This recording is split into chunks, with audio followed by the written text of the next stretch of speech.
Good afternoon, everyone, or good morning, depending on your time zone, and welcome to today's webinar, Bridging the Gap, ISO to FSSC 22000. My name's Amy. I'm a member of the marketing team at the Perry Johnson Companies, and I'll be helping to facilitate today's webinar and offer some technical support to our speakers. Today, we're welcoming not only a couple of members of the Perry Johnson team to our session, but Jacqueline Southey of FSSC as well, and we'll be introducing Jackie and the others to you momentarily. But just before we get started, I wanted to remind all of our attendees that everyone will be on mute for the duration of the session to ensure audio quality. However, we absolutely do want to take any questions that you might have regarding the material discussed.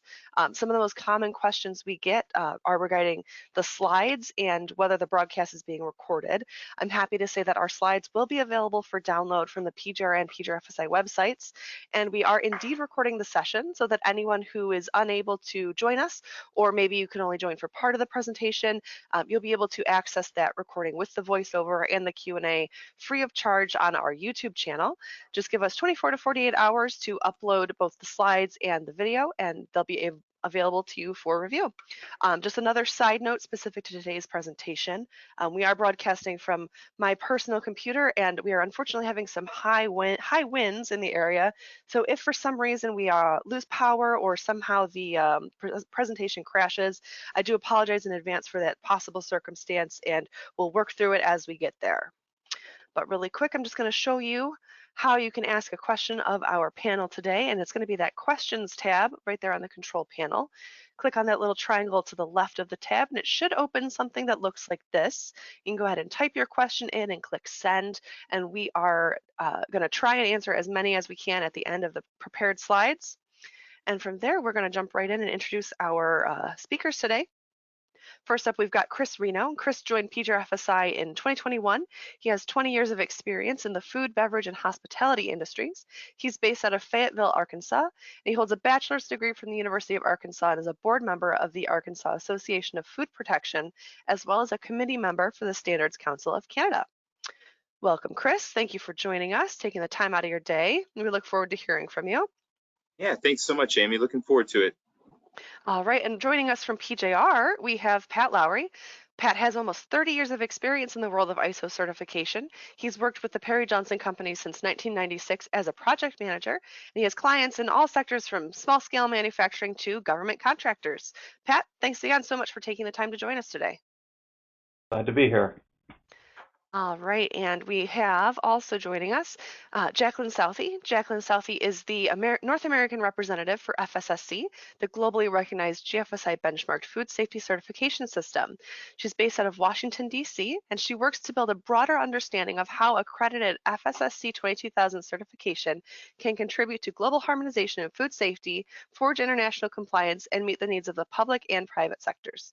A native of the UK, Jacqueline graduated with a BSc in agricultural science and a PhD in animal science from the University of Nottingham, and has a background in transatlantic business development.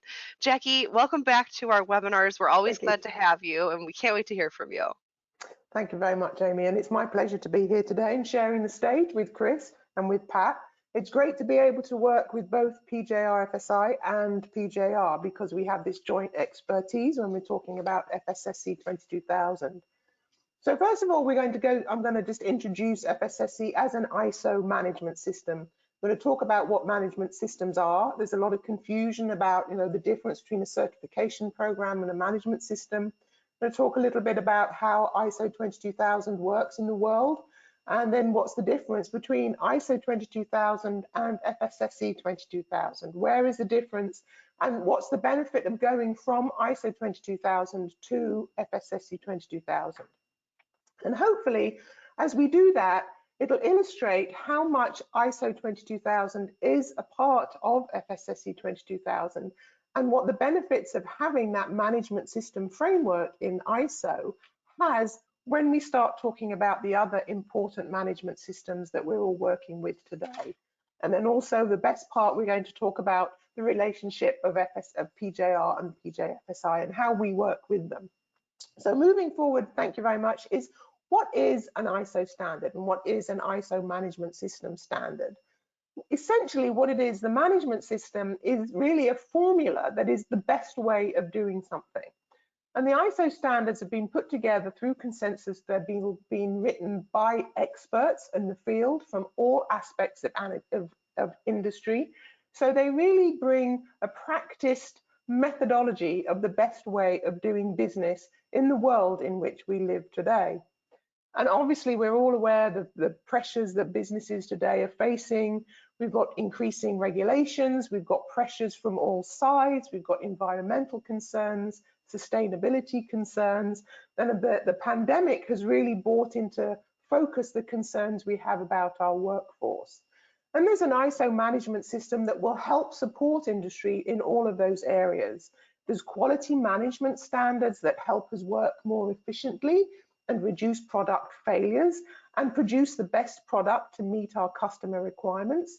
There's environmental management standards to help reduce environmental impacts, reduce waste, and be more sustainable, what we're very concerned about now. There's the health and safety standards, which help reduce accidents in the workforce and help protect our workforce that we realize is so important as we come out of the pandemic and we're gradually getting our workforce back. And there's the IT security standards that look after our cybersecurity, and which is also very important and coming into focus as we're all working in our own homes. And I'm also surrounded in my own home by high winds too. But we have to think about the security of the systems that we're working on. And of course, there's energy management standards. And then there's our food safety standards. And that's our ISO 22000 base. And the food safety standards help prevent food from being contaminated. And that's where we all join forces. So if I could have the next slide, please. So one of the benefits of the ISO management system standards today is that they are all written on the same framework. So it's called Annex SL. And what that is, it is a common structure that is visible or is part of or is make the framework for all those ISO management system standards, including ISO 22000. And what it is, it's a common structure. It applies across all those important management systems, and it formulates that plan, do, check, act process that we talk a lot about in FSSC 22000, but is also integral to all the other management system standards. And of course, when you introduce or when you apply or incorporate any of those management system standards, you have the same benefits and efficiency that doing a management system or incorporating a management system offers. And all of them really focus on the risk and opportunities that you have to consider in all aspects, whether it's in your food safety, whether it's in your occupational health and safety, whether it's in your energy management. All companies have to think about the risk and opportunities with that context. It focuses on leadership, the importance of the management commitment to the best possible system, and also that planning and support. Excuse me. And that framework that you see on the right-hand side, from 1 to 10, is you'll be familiar with. If you're familiar with FSSC 22000 and the ISO 22 framework, that same framework appears in all of the management system standards. And the importance of that will be, the relevance of that will obviously become more important and apparent as we go through the webinar today. So if I could just have the next slide. As I've said, a lot of those benefits of that high-level framework, the high-level system, is that you have this common framework that aligns across all those functions. So it brings together the whole of the company. All the company is working on the same process, the same framework. And it uses a common language and approach. So whether you're concerned about the risk to your workforce or the risk to your products, then you're using this common language. It also helps with that recognition of risk. If you're looking at the risk of your environment to your workers, you're becoming more aware of that risk assessment that you can apply to your food safety management system. If you're a food safety company that's used to managing risk, you can use the same approach to protect your workforce and manage the risks that they could be exposed to. So immediately, when you start looking at the management systems applied across the company, everybody's going to benefit from having that shared awareness and that common knowledge and the shared views coming from different parts of the company. Because they're all on the same framework, it does provide opportunities to integrate those systems and the processes and bring in more efficiencies and opportunities for integrated audits that we're going to look at also a little bit later on. And of course, whenever you're all doing the same thing and you're using the same language and you're on the same framework, it offers this increased efficiency and effectiveness. And as I mentioned before, the understanding of that management system approach, because you're all doing the same thing, you're all having the same goals, you're all having to do the same processes, and you can have shared meetings, shared languages, shared databases and everything. And then you're learning from each other with that cross-functional learning. So from my point of view, that's the theory coming from FSSC 22000. And I'm going to hand it over now to Pat, who can talk about how it works in practice. Yeah, thanks, Jacqueline. So as a registrar, what we're looking for when we're trying to look at an integrated system is that the company set up a single set of documentation. They're going to have single management review. Their competency and training records are integrated between the standards. The way they treat their subcontractor and their supplier, that's all integrated and handled in the same way. Because ISO back in 2010 finally did formalize the structure, whereas Jackie said before, your terms and definitions are the same between standards. There's overlap. With that overlap, when it comes to practical, as far as the registrar goes, we follow MD5 when we come up with time in order to do an audit. Well, the MD5 is going to call out for, let's say, X number of days, and we can deviate if a company has integrated their system, because we're only going to be seeing one internal audit, one integrated policy and objectives, one system processes. We're going to look at the planning initiatives are going to be the same. They're all going to be on a risk-based approach. And then the health and environmental standards, there's going to be one set of compliance audits. All these things will do is we'll reduce the cost of the audit by reducing the time. A lot of times we'll be able to use one auditor who will then come in and do the entire audit instead of doing this piecemeal where you'd have your quality audit, let's say in June, and then July you're staring down the environmental, and then your health and safety in December. By integrating your system, it's more effective. You can take a look at everything. You understand this, let's say, talk just something basic as training. Not only they've been trained on their quality for that procedure, but what's the environmental impact and aspect, and also health and safety to make sure that they're kept safe in doing those processes. So, yeah, and Pat, if you don't mind me jumping in, I think another thing, and you sort of touched on it, but I just love the words maybe, but audit fatigue, right? How many customers do we talk to on a daily basis that say, hey, I need to get this audit done, but wait, I can't have it done that week because I've got X supplier coming in, to do an internal audit of me. And then I've got another company coming in to do this. So, in my opinion, one of the biggest reasons, money, of course, is a huge motivating factor. But when you start talking about the time of the spacing out those audits and not integrating them and kind of having the piecemeal approach, it seems like your entire year, I hear back from quality teams that they feel very reactionary, that they're just constantly reacting to an audit and then reacting to nonconformances and paperwork. And they're not really given the freedom and time to go out and maybe create some new processes, improve efficiencies in certain areas, because they're just kind of going from one audit to another all year long. And that's where I think, at least in the food world, a lot of the folks that I deal with more, that's where they love the integration, because they can just get it done all in the same, week and a half, and then they're done for 12 months, and they can kind of put that off to the side. No, I agree with what you're saying. Right. And same thing as how you look at a customer that has multiple sites. You don't want your VP of quality or whatever traveling all the time, moving from one function to the next to do an audit, when you can put it all together.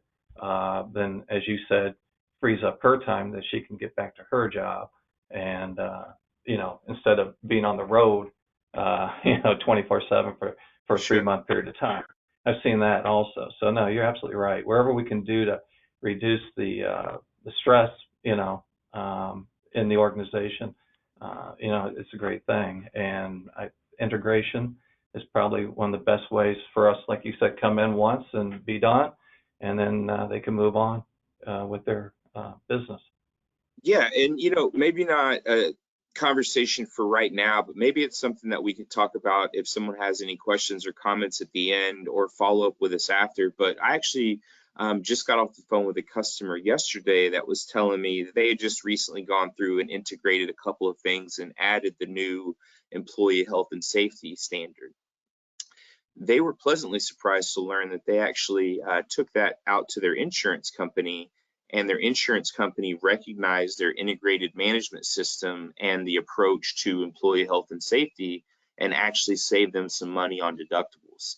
So the Right. deal was essentially, the work was paid for in their savings. I thought that was pretty cool, and that was kind of new to me. So that's something I definitely want to explore more of as well. And I can give you another story, Chris, along that line. I had a customer who was an automotive supplier, so they had the quality management system in place and was being required to go environmental. Upon looking at the environmental, they were trying to figure out, well, this is an additional cost, because everybody's thinking about the cost of the audit. So they put it to the quality manager to figure out some way to make this pay for itself. Well, just by looking at their paint, okay, of all things, they're going to be required to have an air permit. That's going to cost them around $10,000 because the attorney fees, and the permit itself. Well, they went to their supplier and said, what can we do? And they said, well, we just use a paint that has lower VOC. So they did. It took it, instead of the paint drying in 2 hours, it took a day, but no big deal. It saved them $10,000 right there. Then they started looking at other things. Well, what else can we save money on? Started looking at like lubricants. They decided they only really needed two. They needed one that was like a WD-40 and one that was like a heavy. By doing that, they eliminated 11 different lubricants they were buying from different suppliers, got it down to where they're buying it in drum size. So another cost savings because they're buying in bulk. And also then limited what was coming into the facility. So yeah, when you start looking at the integration, you will find a lot of places where you can save money, make yourself more efficient, safer. You don't want salespeople coming in, bringing in volatile chemicals, which they do, as samples, and then that sample gets put on a shelf where it shouldn't be, and it could be a flammable thing. So it is interesting when you start looking at the entire process over from quality to environmental to health to energy consumption, cybersecurity. It really is a great tool for the organization to use. Well, I'm loving this conversation, and I think that what you said, Chris, I think this is a topic for another day, to come back and actually look at all those cost savings and all those areas. When we talk about efficiencies, when we talk about cost savings, we never talk about specifics. So on our website we do have examples of some case studies where people have taken on FSSC 22000. So that that's an example of where they found efficiencies. But maybe you guys we can get back together and talk about some of these specific examples. Yeah, And absolutely. I'm taking some notes, guys. Okay. I'm taking notes for a future webinar. I'm loving this. So that's great. Thank you very much. And the other thing that I really like is, and I think we're going to come back to this later on, is the language that you're using, Pat, and you're talking about a completely different industry. It's the language that we talk about in FSSC all the time. So it just shows how we really are all on the same framework. We all have the same issues. We all have to manage risks. We all have to think about our customers, and we all have to think our workers. So this is really great. I'm really enjoying being with you today. So let me just pull it back down to what I know about, and that's the 22000 approach. And of course, we're talking about food safety, and ISO 22000 is a very important food safety management system that is global. It's very important to many economies all over the world. And there's actually over 33,000 certificates that are issued right now. Most of them are in Asia and Western Europe and in Eastern Europe. And one of the reasons why it is so strong in Asia is because many of the companies are developing economies, and rather than develop their own legislation or food safety legislation, I think we should call it, and regulations, they're actually adopting the ISO standards as their national regulations. So that means that they already have a means that's been, written by expertise, and that they use that, they incorporate that into their legislation. So certainly in Asia and in India, ISO 22000 is extremely important. And in some of those developing economies in Eastern Europe, also ISO 22000 is very important. So around the world, as I said, mostly there's over 33,000, mostly in manufacturing, although as we'll see later, ISO 22000 does cover the whole of the supply chain. It's very flexible. And FSSC 22000 does account for some of those certificates, but not all of them. There's still an awful lot of ISO 22000 certified companies out there. And so we see that, as a potential market, maybe sort of PJR also have some of those customers that are ISO 22000 that don't know the difference between ISO 22000 and FSSC. So what I'm going to do now, if we can just have the next slide, is maybe, Jackie, some of the extra benefits, which I know we'll come to that slide a little later, but some of the extra benefits that FSSC can give them and doors that can open for them versus just the ISO 22 as well. I think maybe that's sometimes where the customers are missing out, that they don't realize. I think so, and there's a lack of understanding, I think, of the difference. It's not actually the same thing, but there's also a lack of understanding in some of the food community about how important ISO 22000 actually is and the benefits. So hopefully we're going to be able to go full circle today. And so as you can see, this is just really a distribution of sort of the ISO 22000 around the world and the numbers that we're talking about. Developing economies in China and India. Actually, the US is quite low. It doesn't have an awful lot of ISO 22000 certificates. And I'm not sure why that is. I would be very interested to have some feedback maybe at the end of this webinar for our North American clientele. I think maybe it's sort of a lack of understanding or maybe a fear of ISO 22000. I don't know if you have any comment, Pat, about people's understanding of ISO 22000. Well, I think, Chris, I think it's the GFSI. People in the United States recognize the GFSI standards more so. It's almost why go to the 22000 when, if I have an ISO-based system, it almost makes sense to go to FSSC 22000 just because the way they're structured, they're very similar. And then others will go to whatever their customer may suggest. That's what we typically see. So not a real call for 22000. On the just straight food service side, most of the clients I deal with, Jackie, with ISO 22000, I'm starting to see a resurgence in certain sectors that maybe don't fit real well into GFSI yet. Things like, nutricides and supplements, some of those fringe markets that we've always been talking about for years that don't really belong in a GFSI, certificate yet. But since ISO 22 is a little bit more laxed on a couple of those things, we see them going that way. So we'll see. I don't mean lax, but doesn't have those additional requirements. Right. So we're starting to also see the cannabis and hemp sector really dive in a little bit more so on the ISO 22000. But for most of the food clients I see in North America, GFSI is such a strong push, because when we're looking at the global supply chain, once they finish with it at their warehouse, it's going to go somewhere, that's going to go somewhere, and it's going to end up in a big box retailer, that's demanding that GFSI certificate. So we do see a lot of companies that get into the industry, into the business with ISO 22. And then after a year or so, once they get their feet wet and they really understand the big differences in market value on what they can achieve with the FSSC certification, that's when they make the move and make that transition. All right. Well, let's have the next slide and let's talk about that then. So what is the difference between ISO 22000 and FSSC 22000? So obviously ISO 22000 is global. It's very well recognized on that global market. And it's also aligned with many of those other management systems that are becoming so important.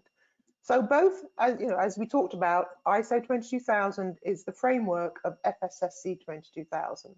And both ISO 22000 and FSSC have that management system approach. It's very important. We all have that Annex SL, we have those same requirements. Both, because we're based on ISO 22000, we're science-based. It is written by consensus from scientific food scientists from all over the world.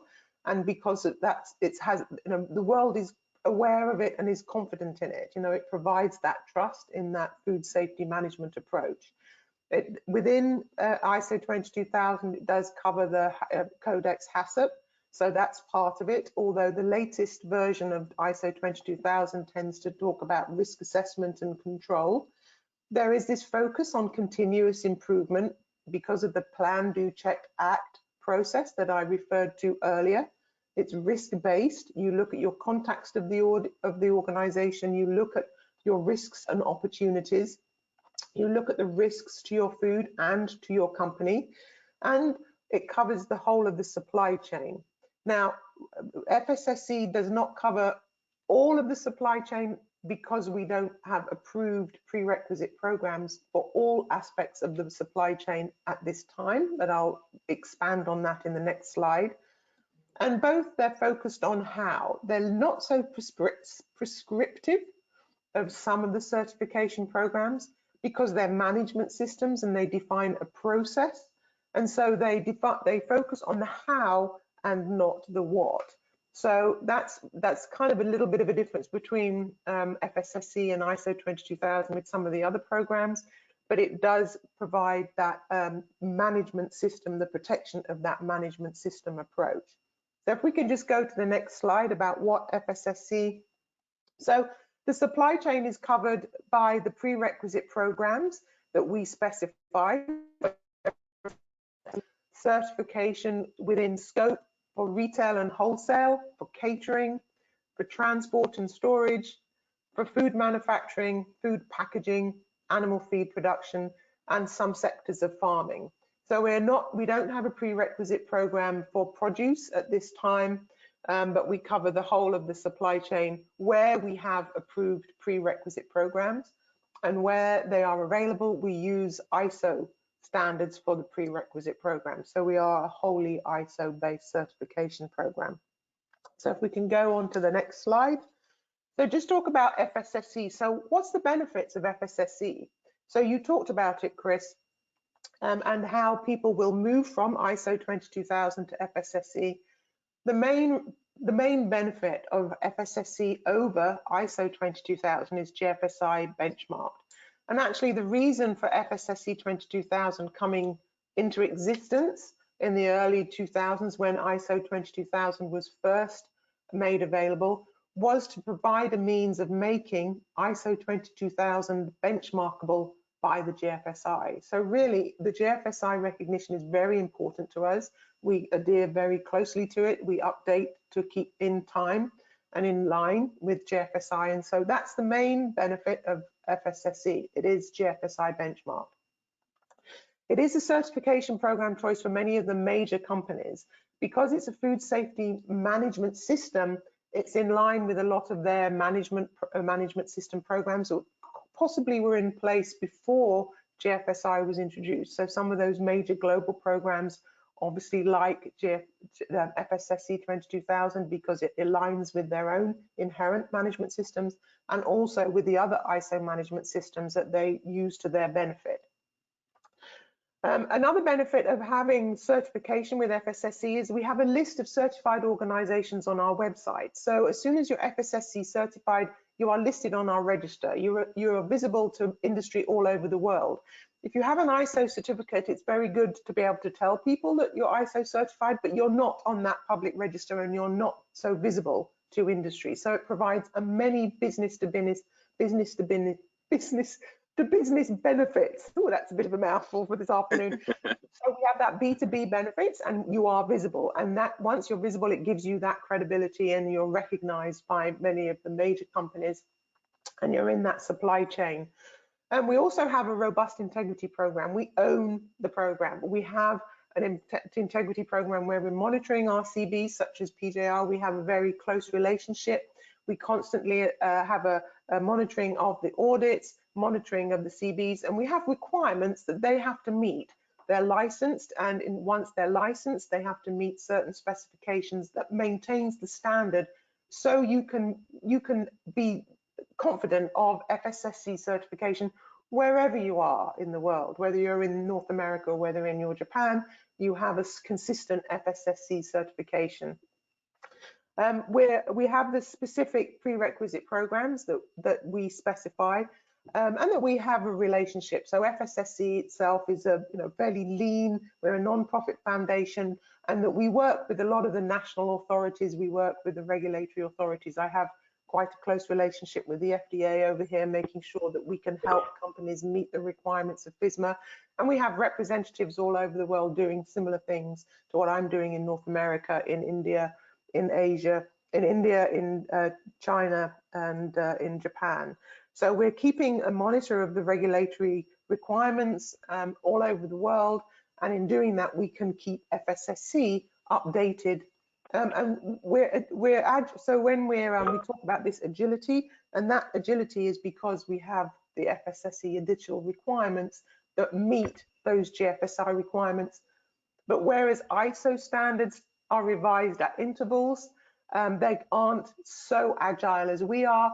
We can update those requirements at regular intervals to keep in line with the requirements of industry all over the world. Which I just want to jump in here really quickly about that, Jackie. I thought that the way that FSSC, when COVID first came out, and there was a lot of indecisiveness and how are we going to handle this, and how are we going to audit, and who's going to get extensions. I thought that, again, the way that you guys were able to sort of pivot, and take on that new challenge was just remarkable. Again, when you're talking about some of the largest companies in the world that do hold this certification, and you guys were able to really kind of step in early on and say, okay, this is the approach we're going to take, and that was communicated back to us as a CB, it's just extremely helpful for us, for our customers. So, I don't know if I ever had much of a chance to thank you for that in the past, but thank you, because I do firmly believe that your organization is one of the quickest to adapt to new trends and challenges in the workforce and workplace. Well, that's very good. Thank you very much for that feedback, Chris. I appreciate that. One of the reasons that we could be so agile in adjusting to the impact of COVID was really having that ISO background, because there is, within the management systems, there is the need to have emergency, preparedness. There is a need to have, some business resilience. And also ISO already have a framework for conducting remote audits. And that was something that we could pull on. And I'm sure, Pat, you're familiar with that in other industries. Remote audits were already acceptable. And when we had to start pulling on that, we were able to pull on that expertise and framework. So, there's many benefits. I think we have benefits from all aspects. We have the benefits from that ISO background, and we have our own capacity to be agile. So if we could just go to the next slide. Yes, as I said, I'm going to skip on because we know we have a lot of, we could go to the next slide. Just following up before we go into the next aspect, just to talk a little bit more about that integrity program that you mentioned, that I mentioned. We work with our certification bodies very closely. It is part of our requirements, and it is a system. We license them, and then we monitor activities, and that's a way of ensuring sort of reliable audits and certification. And in doing that, because they are reliable and because we build up that confidence, we have seen evidence that customers, it reduces customer audits of our certified organizations. So that's one of the things that people find, that we have things, well, we thought we were having a certification program, but actually we got a business management system installed, and so they have all the benefits of that. And then they suddenly realize that their customers are noticing. It's more than just protecting the safety, it's the efficiency, it's the customer awareness, the customer focus, and then they're not bothered by so many second-party audits. So there's a huge benefit to that, because although GFSI is extremely you know, it's recognized, extremely valuable. Sometimes, you know, you'll still get a lot of customer audits. So just going, I'm going to just move on. So, and to the next one.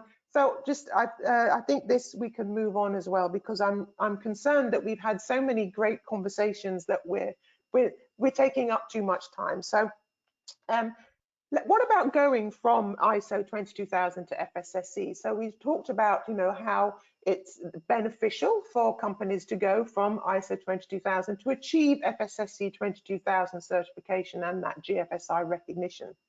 So this is the structure of FSSC, and so this is how it does. It's a three-part certification program, which I'm sure many people are aware of. So we have that ISO 22000, which provides that framework of the process and the management system standard that we adhere to. So if you are already ISO 22000 certified, you're well over a third of the way to becoming FSSC certified. But on top of that, you have to check that you are employing the specific prerequisite programs.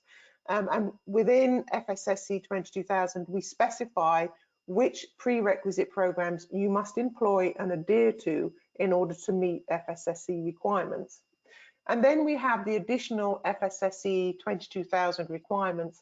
And within that is the requirements for our integrity program, which provides the consistency, it's the obligations for the certification bodies. We have demands for accreditation, so we have requirements for accreditation. And then we also have requirements for the organizations that need to be certified. And we have this agility within these additional requirements to add additional items as industry requires it. So that's what we mean about being able to revise the scheme to provide that agility and address emerging food safety issues. And that's another benefit over ISO 22000, because ISO 22000 is a great system, but it takes a long time to revise.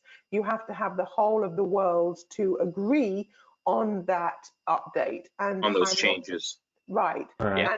And as you're aware, I mean, the first 22000 came out in 2005. It wasn't updated until 2018. So it was working very well, but it was a need to update it, and we have all the benefits of that update that we're working on now.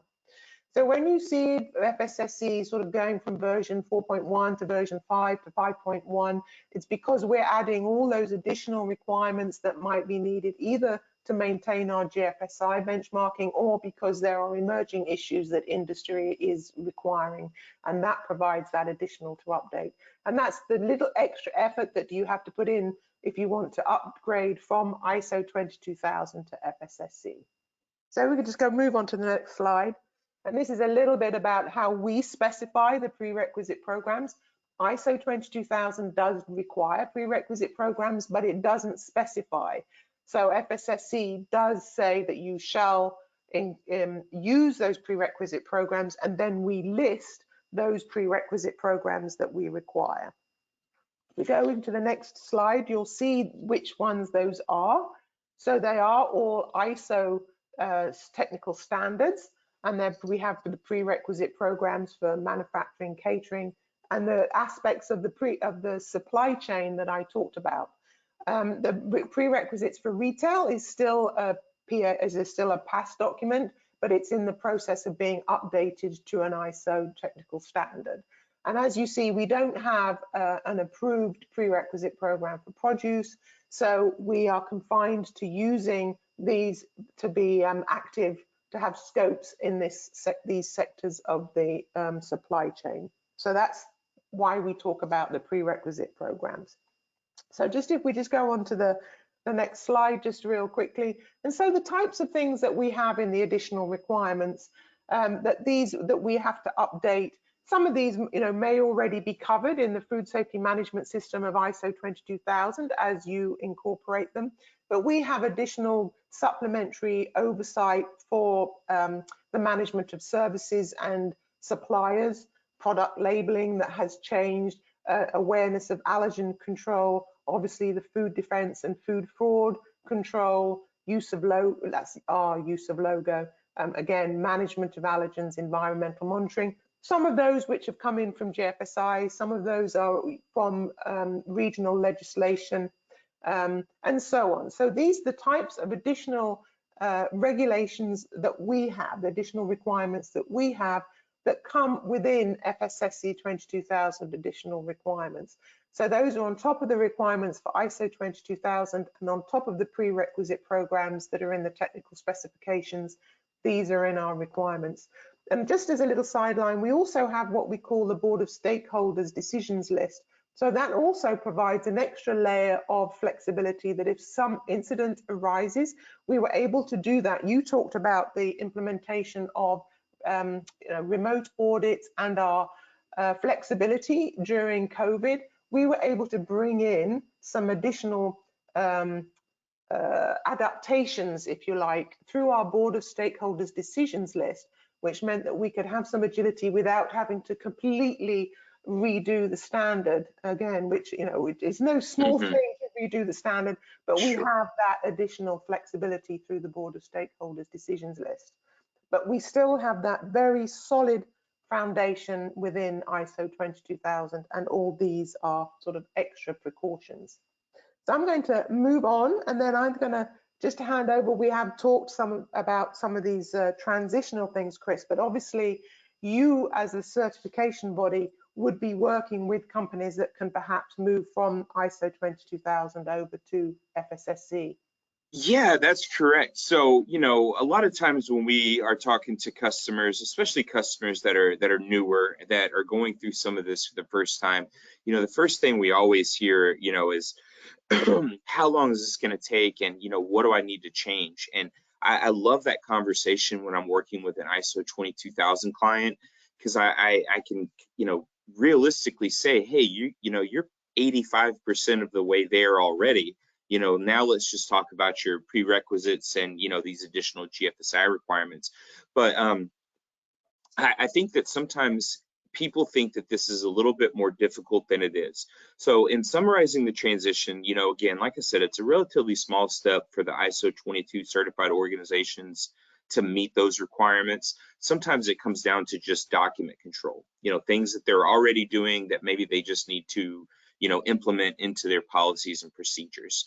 You know, another thing that we can do before coming out is a gap analysis or some type of pre-certification, you know, kind of ungraded audit. So there are a lot of different ways, whether we do that in a, you know, variation of consulting and training and, you know, coming out for a pre-assessment, but it is a very easy transition. Like I said, this has been going on all over the world now, I think for about 10 years, right, Jackie? We've been seeing quite a big push, you know, moving. So a lot of the kinks that we may have seen early on, you know, those really are now ironed out. So we can, I don't want to belabor this too much to make this a sales call type of thing, but anybody that has questions on this, you know, please feel free in the chat box or after the meeting, reach out to Pat or myself, and we can go through and kind of talk about I like to call it a roadmap. You know, you want to get your certification done here, and this is where you are now. Let's build you out a 6 to 12 month, you know, roadmap of how we can get you there in a timely manner and incorporate things like training and, you know, some of those additional requirements along the way. I think that's great. And there is some, you know, there will be some additional audit time. You know, we have formulas for audit time, and obviously, as you said, there's going to be some additional requirements such as the food fraud, such as the food defense, and we have guidance to meet those on the website of FSSC 22000. So, I mean, it is a step, but it's, you know, working with the experts such as Chris and Pat would make a smooth transition from ISO 22000 to FSSC. So I think we're coming into the final leg, guys. So the next slide, yeah, I think this is something that we can all talk about. And if we can look at the next slide, slide. So we talked about this common management system structure. And we talked about, because there is such a great connection between ISO 22000 and FSSC 22000, FSSC 22000 also will integrate very easily with the other management systems. And we see the management systems for environmental control, for cybersecurity, for energy, And some of these are the benefits. So I've listed these, and I think probably we've talked about these, and Pat has talked about these. So have you got anything to add? Can you talk about how you see these benefits of, having the HLS, maybe, between different standards that you work with, as well as with 22,000 and, 45,000, for instance?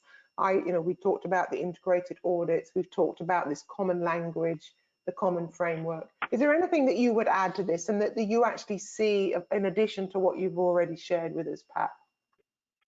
Well, as you said, the ISO standards all work off the same 10 principles for the HLS. So that's easily, if you understand it for quality, you can understand it for environmental, you can understand it for health and safety, and any of the others. So like I said early on, when I saw people moving away from ISO 9 into the GFSI standards, the easy one was to go to FSSC, because just what we're talking about, the HLS, it's something that you already understood. It was in place, and now just let's move it to where we're going to fit and meet the standard FSSC. So yeah, it just to me, it's a no-brainer. If you're an ISO-based company, if that's what you've been doing for all these years, to move toward FSSC, to be honest. Yeah, Chris, Well, and I'm a really big fan with, clients that are looking at certification for the first time as well. I really start to talk to them about the business resiliency that comes with the high level structure, and how, it's you almost turn your business into a turnkey operation.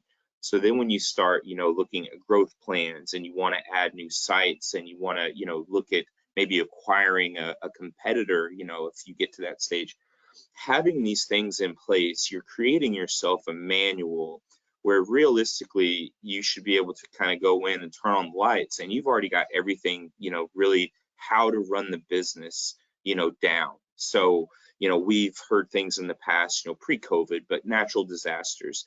When you talk about the business resiliency, and you see some of the case studies of companies that have, maybe had a flood, or, ammonia leak, and had to burn the building and start over, the companies that are able to bounce back the fastest from, any sort of tragedy, if you will, always have one thing in common. They always have integrated management systems, is what I've noticed. It's really impressive to see that, something like this, while it, of course, is your day-to-day kind of guide on how to do the job, and assess your documents and do all of those things, but it's also a really fantastic way to grow your business and continue to grow, because you've already got everything in place and ironed out exactly how you want it to be. So it's a really great way to expand your business. So not only the large companies that are out there that maybe you're looking at adding new things to it and increasing that high level umbrella structure to include more standards. I'm also a really big fan of customers going in the beginning while they're new in the industry, because it's a great way to get them started off with such a fantastic program that's only going to continue to grow with them as their business and success grows as well. Actually, that's a good point. I hadn't mentioned that. It wasn't really in the context of today's conversation, but we do have the FSSC development program, which is kind of like a management system light. We've taken the essential elements out of ISO 22000 and the FSSC additional requirements, and it's tailored really at the small and starting out companies, and it's all listed, and we have a tool that you can kind of do a gap analysis against what you're already doing. And it is that basic first step in getting to grips with management system approach. It's not the whole of ISO 22000. You won't be able to achieve ISO 22000 with just doing it, but it will allow you to get a conformity assessment that will get you on that ladder. And for anybody that's actually interested in what the management system approach involves, I would recommend going to the website fssc22000.com and look at the development program, and then that's kind of the first awareness, and then they can come to you to talk about ISO 22000 certification, or then go to the GFSI approach of FSSC. So that's a good starting point. And just going on from what Pat said, this whole ISO approach, there are other ISO standards, and again, Chris, you talked about business resilience. There is an ISO standard for business resilience. There's ISO standards for sustainability. There's ISO standards, as we talked about, cybersecurity. There's also an ISO standard based on the same framework for sort of ethical control and all sorts of management systems, that anti-bribery. Anti-bribery and corruption is a really big one. Yeah. On the edge of my tongue now, I couldn't get over my food safety. So there are, and they all fit together, and they're all aspects that all companies, need to think about. So, why reinvent the wheel, if you like, with they're already out there experts that have encountered all these issues. So I think it's a great system. I'm very excited about it. So I think that's it for me. I'm going to hand back over to Amy, and I really enjoyed the conversation with you guys today. And let's meet back here again and let's talk about some efficiencies and some examples. Yes, certainly. Well, I know we covered a lot of information. While Amy's jumping back in, I was looking into the comments or questions. I wasn't seeing anything on my end. Amy, do we have any questions from the audience at this point?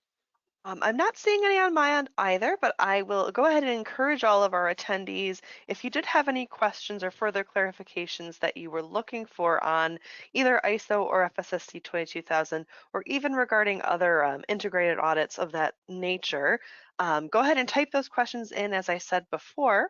But I'm going to really quickly go ahead and just introduce our next webinar, which is going to be on the topic of understanding the roles of recyclers and disposition plans.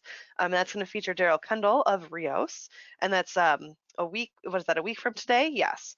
Calendars, dates are difficult. So I absolutely encourage everyone, free to register as always. I would love to see everyone on that one as well. But I'm going to go ahead and put all of the contact information for our panel of speakers up on the screen today. If you have any questions that you think maybe they're too sensitive or too complicated or too personal to ask on a call like this, specifics of your business's happenings, feel free to reach out to any of our speakers, both at their personal emails or just at the company email in general. We're happy to get those questions to the right person. I did see a question just pop in there. This one is from Charles. Charles is wondering, what's the best advice you would give in a quality and assurance company in the automotive world looking to pivot into ISO 22000? And I don't know if you're able to see that in your questions tab. No, I'm not seeing it. Yeah, I was looking for it too, because I was going to try to read it, but I'm not seeing it on my end. All I'm right. sorry. Let me read it one more time off for you. What best advice would you give a quality and assurance company currently in the automotive world looking to pivot into ISO 22000? I don't want to know. I would ask them why they would be moving into ISO 22000 from automotive. Are you going to go from producing cars to producing food? Yeah, so Charles, if you want to offer a little more detail on that note, I did also want to bring up, this isn't a question from the audience, but I know when the four of us were all having our discussions, it was also mentioned that one of the benefits of introducing the ISO structure to food safety companies is that rather than being a prescriptive checklist like some food safety certifications, it's more of an independent, you need to look for your own risks and opportunities. Did anyone want to speak a little bit more on that point and the benefits of that? Do you want to go there, Chris? Well, go ahead, because I'm actually still thinking about the automotive question. I'll jump in on that next. Yeah. So, the companies are all different. They're all producing things. They're all in different ways. Their risks are all different. Their main concern is to produce safe food. And with the structure of ISO 22000, as you work through the process, you have to look at the context of your organization. You have to look at the risks and opportunities, and you have to consider on a company-wide basis what your risks are. And I mean that different companies may have greater risks than are considered in a standard food safety certification program, or they may have less. They might just be producing a smaller part, they might just be active in a smaller part of the supply chain, or they may have to take in different considerations. They may be part of the movement of new food. They might be cultured food that have to take in a whole lot of new risks, loads of opportunities, but new things to consider. And perhaps if you're just confined to, the shop floor, that you don't actually have to consider all those risks. So the risks could be greater, or they could be smaller. But the structure of the ISO management system allows you to consider all of them, and it protects the business because you're doing that. Without getting into the weeds, that's kind of the thing. So it's all okay. So I'm gonna just take a shot and do my best on the automotive question here, just because this is something we that did get a clarification from Charles. He says a business opportunity has arisen for quality assurance and food safety in addition to the existing automotive angle. Yeah. Okay. Fantastic. Because I've seen sometimes where, some of these larger automotive manufacturing companies are now also doing restaurants, food courts on staff, and are starting to look at things like catering standards, those types of things. So I didn't know if maybe that's where we were going. But yeah, as far as kind of the easiest way, if I were you, I would start off with going to, either reaching out, you can come directly to Pat or I, or even Jacqueline, but the FSSC website has got a great resource section where you can actually go in and download things like internal checklists, readiness assessments, things like that. So you can actually go through, and again, because FSSC is built on the ISO 22000 framework, and I know your question was more specifically for ISO 22000, but the FSSC website has got really, really detailed, great, and free information that you can go on and download some of those checklists and almost perform your own internal audit first. That would be really where I would suggest, whether or not you perform it or you utilize a third-party consultant, have someone come in and actually take a look at that internal audit for you and say, okay, well, maybe these are some challenges, these are some areas we need to take a look at. Obviously there are going to be some differences between the way the floors are set up. I know certain things like wash stations, or something that people don't think about a lot of times, that have to be in certain areas for food production that may not be required in the same areas for automotive production. So you'll be able to uncover and see a lot of those things as you start kind of that down the road of that self-assessment.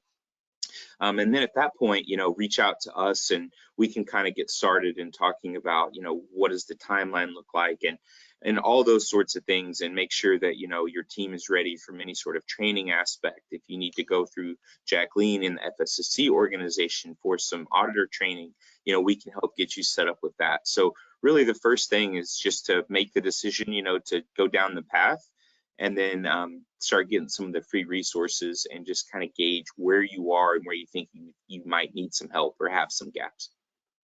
Excellent. All right, Charles says thank you for the insight. And Jacqueline, I know, again, when we were discussing before in the planning for today's session, you had mentioned that FSSC themselves, you guys have plenty of webinars coming through the pipeline that might also be a good resource. Yes. And if you're interested in more, then go to the website. We have a series of insights webinars planned this year that are public for all comers. And the next one will be, why and what is FSSC?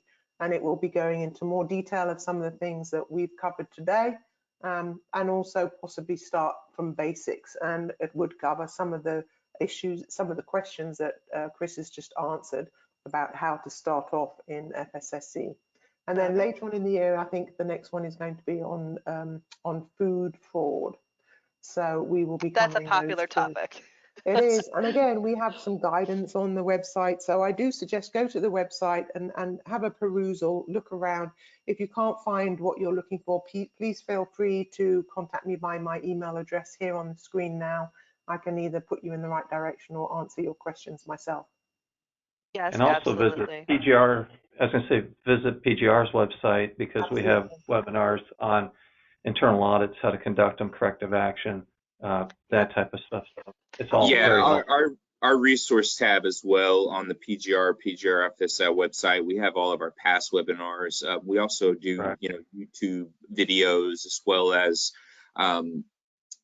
podcasts, on some of these new issues. So again, with the changing world that we've dealt with this last 2 years, we really try to have as many platforms as possible to deliver that content. So if you're ever out looking and you're having a hard time finding what you need, just type in, Perry Johnson or FSSC, and more than likely you will be able to find it. That's very helpful. Absolutely. And if you're looking for something on our website and you can't find it, I know sometimes it can be tricky to navigate the website. Absolutely feel free to reach out to any of the emails, the email addresses on the screen for PJR or FSI, and we're happy to find you the right resources. We are, it looks like, at the end of our scheduled time. I didn't see any other questions come through, but if you did have any follow-up thoughts, suggestions for future webinars, we would absolutely love to fulfill those needs for you. If you had a specific topic you are wanting more information on, feel free to reach out on that as well. But with that, I think I'm going to wrap things up. Any parting thoughts from our panel of speakers today, Jacqueline? No, just thank you very much. I really enjoyed it. Thank you for joining us, Pat. I've learned a lot today. And Chris, it's always great to see you and to talk the issues. So thank you very much. And thank you very much to you, Amy, for keeping us straight. I try. I do my best. All right, I'm going to say thank you all for taking the time to join us today. We hope to see you on a future webinar. And with that, I'll wish you all a happy and safe rest of your week. We'll see you next time. Thanks. Great. Thanks so much, Amy. Thanks, Jacqueline. Pat, Bye. thank you, buddy. See you guys. Thanks, everyone.